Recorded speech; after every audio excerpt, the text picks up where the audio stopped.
Now, Greider has spent the last 30 years covering the Capitol and says that when it comes to our current financial meltdown and subsequent recession, there's enough blame to go around. In fact, he says it's not the fault of either political party.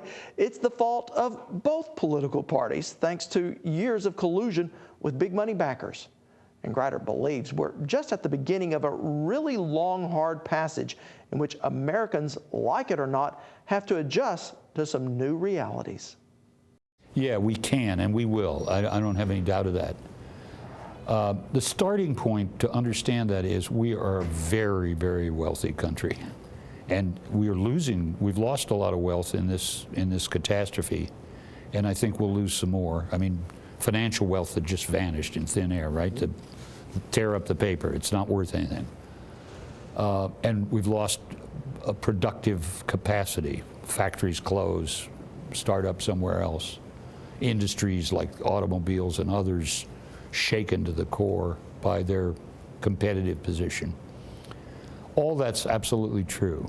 First of all, this optimism in American creativity and innovation and ingenuity, hard work, all of the qualities and technologies we have, and we'll have new ones. I think what's not going to happen, however, and this is the hard news, we're not going to get back to the, quote, good times that were. And that's a function of a lot of things, but I mean by that this sort of carefree and wasteful mass consumption society that I've had all my life. I mean, it literally started at the end of World War II and the great boom then, and just, you know, everybody, not everybody, but nearly everybody benefited from that. It's where the middle class of America acquired houses and cars and all of the things we now take for granted. But and those things need not go away, but we have to get smarter, and I mean a lot smarter, about how we consume. Some things that are not just wasteful but dangerous. I mean, they make people sick or they poison the river or whatever, will have to disappear because they're not needed.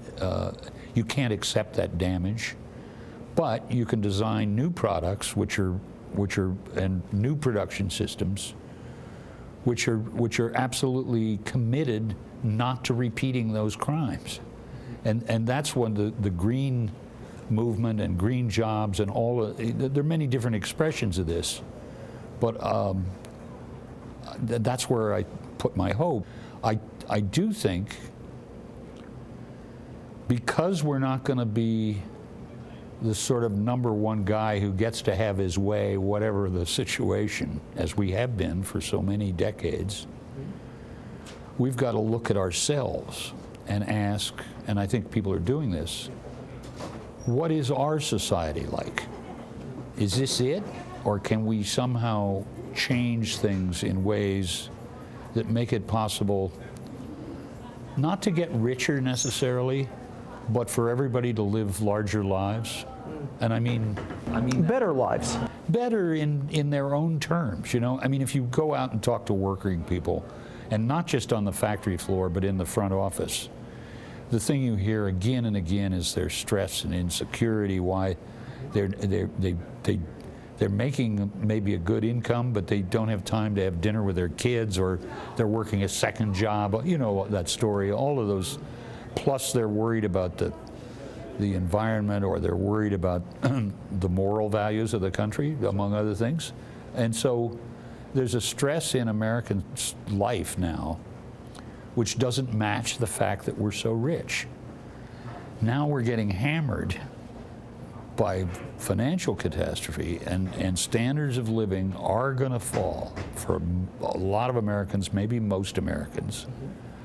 In that circumstance, we need to step back, look at ourselves and say, how can we develop a balanced society where you're not torturing people to get the economic process to work? It doesn't mean they're still going to work hard. Of course they are, but you're sharing responsibilities so that it's not just the guy at the top of the pyramid who tells everybody what to do, but that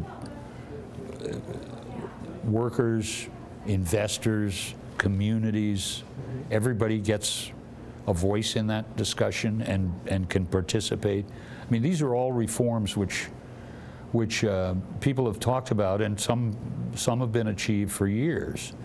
I think now we're going to have the moment in history where we have to kind of step up and say, all right, this is not just a nice idea. We need it for the good of the society.